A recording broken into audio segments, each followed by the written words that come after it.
Hello viewers, সালামু আলাইকুম। সবাই কেমন আছেন? আলহামদুলিল্লাহ, আশা করি সবাই ভালো আছেন। আজকে আবার আরেকটি নতুন ব্লগ ভিডিও নিয়ে আপনাদের মাঝে যুক্ত হলাম। তো আমি যে জায়গাটাতে আছি ওই জায়গাটার নাম হচ্ছে কাতার মিউজিয়াম বললে অনেকে চিনে। তো আমি এখন যে রাস্তা দিয়ে চলতেছি ওটা হচ্ছে ওর প্রবেশ মুখ। দুই পাশে খেজুর গাছ সারিবদ্ধভাবে আছে, লাগানো হয়েছে। তো জায়গাটা খুবই সুন্দর, তার জন্য আমি চাইছিলাম আপনাদেরকে জায়গাটার কিছু ভিডিও তুলে ধরার জন্য, যেটা দেখে আপনাদের খুবই ভালো লাগবে। তা আমি এর আগেও একটা কাতার মিউজিয়ামের ভিতরে ভিডিও করছিলাম। এখানে বিভিন্ন দেশের রাজা প্রজাদের এবং ঐতিহ্যবাহী আমাদের নবী রসুলগণের থেকে শুরু করে সব বড় বড় ব্যক্তিদের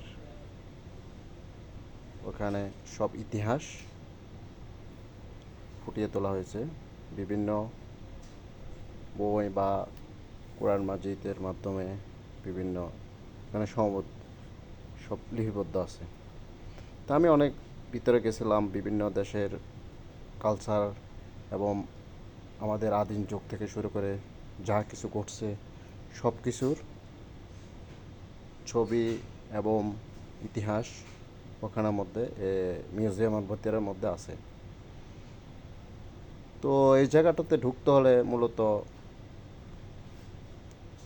টাকা দিতে হয়। আর আমি যেদিন গেছিলাম ওই দিন আমার থেকে কোনো টাকা নেয়নি, জাস্ট এটা ফ্রি এন্ট্রি ছিল।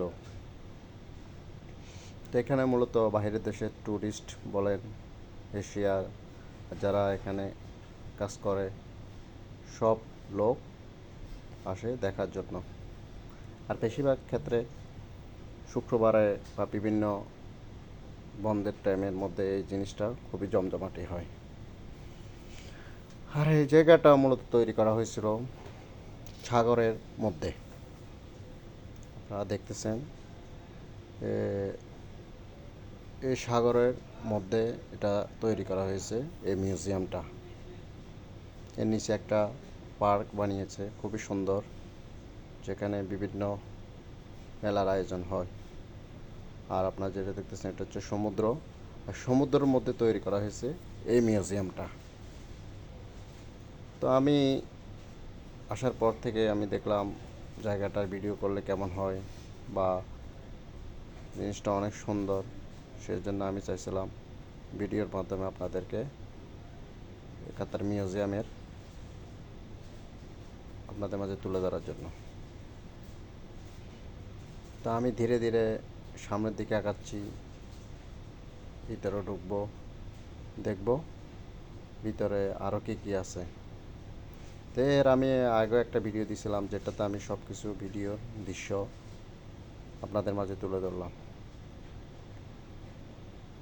তো তো এটা মূলত আমি করার উদ্দেশ্য হলো কাতার মিউজিয়াম যারা অনেকে চিনেন তারা জানেন, ভিতরে যারা গেছেন তারা বলতে পারেন জিনিসটা অসম্ভব এক সুন্দর জায়গা বা সুন্দর স্থান।